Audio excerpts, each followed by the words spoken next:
Hey guys, this is Mr. Grice for Algebra Unit 6.3 Notes. Today we're going to be talking about graphing basic exponential growth and decay functions. Our learning target today is to be able to graph basic exponential growth and decay functions. So let's do a quick overview of linear functions. Remember that it's y equals mx plus b. M is your slope, b is your y-intercept, okay?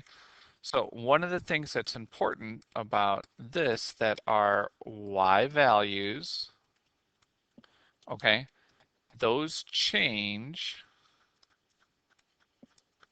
by a constant number, okay? So they change by a constant number, and that number,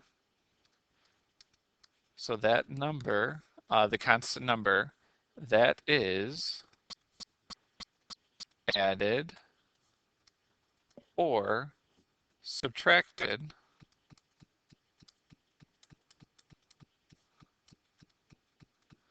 each time. Okay, so as you're looking at this, we've got our graph down here. So this one is falling, and you can see that it's going down 1 over 2, down 1 over 2.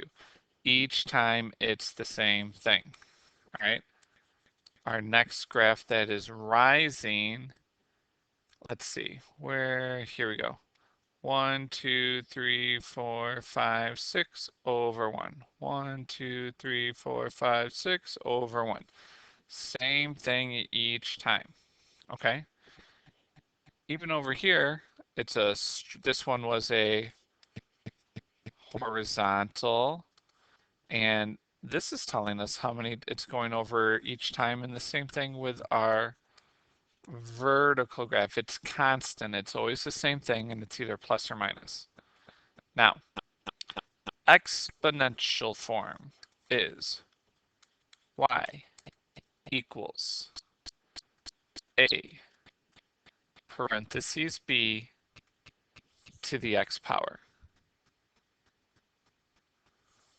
Okay, now the first part of this is going to sound very similar.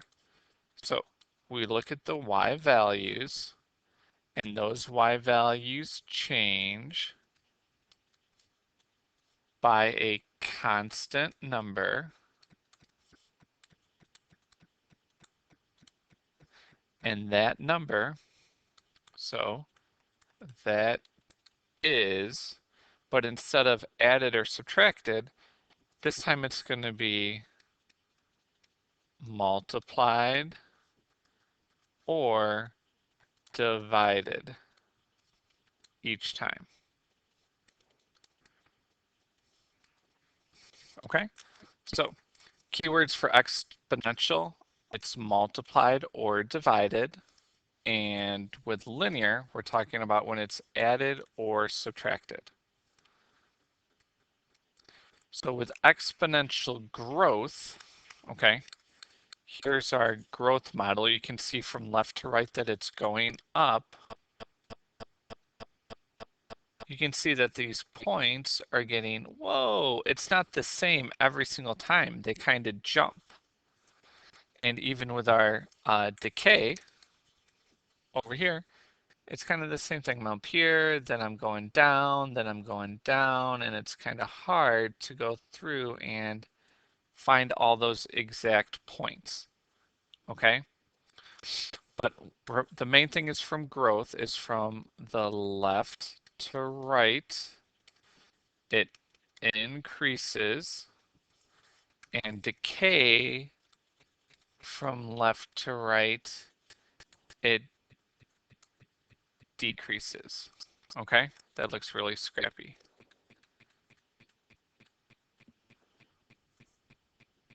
All right, so the first thing we're going to talk about is looking at a table. Okay, so we need to decide which ones are linear and which ones are exponential.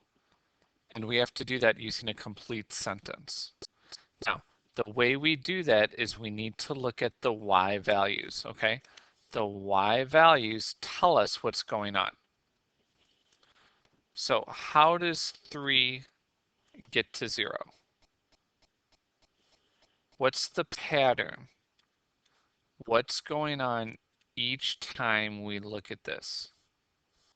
Now, if you don't know, start with a calculator and try to figure it out.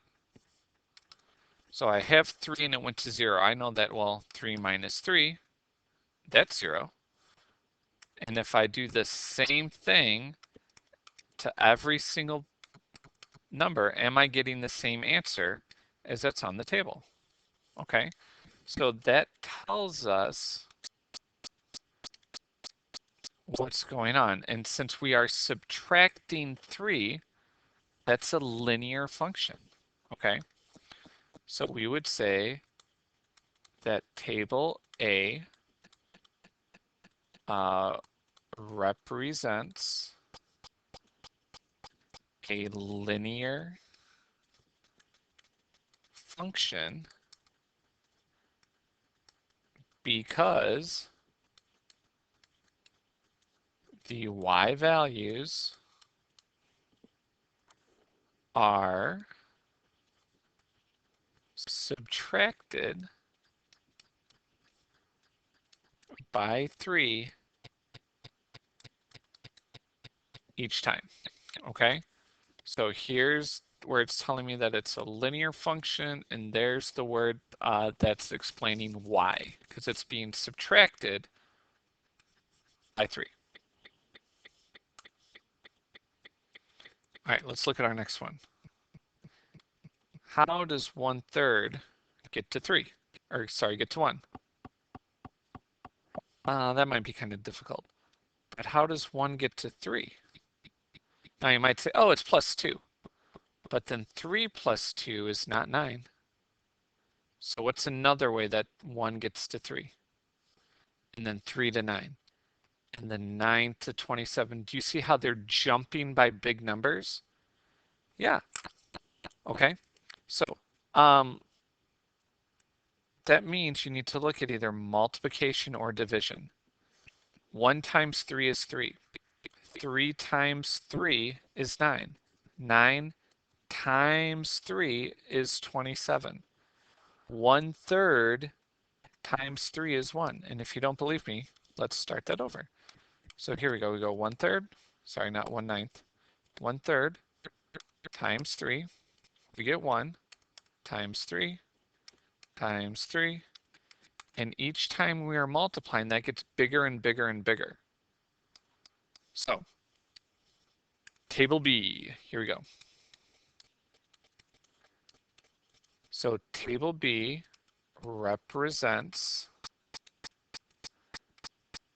an exponential function because the y values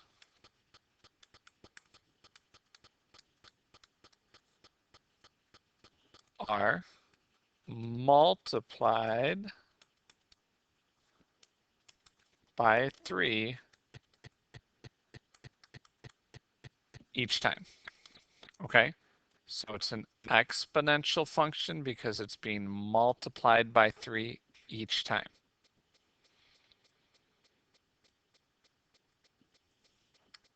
All right, let's look at the next one. So we're just looking at the y values. 2 to 6. How does 2 get to 6? How does 6 get to 10? How did 10 get to 14? How did 14 get to 18? What's that pattern? What's happening? Yeah, each time we do it, it's being plus 4, plus 4, plus 4, plus 4. So since it's being added, that would be a linear function. So we're going to say table C represents a linear function, blah, blah, blah, blah, blah. So go ahead and write all that down.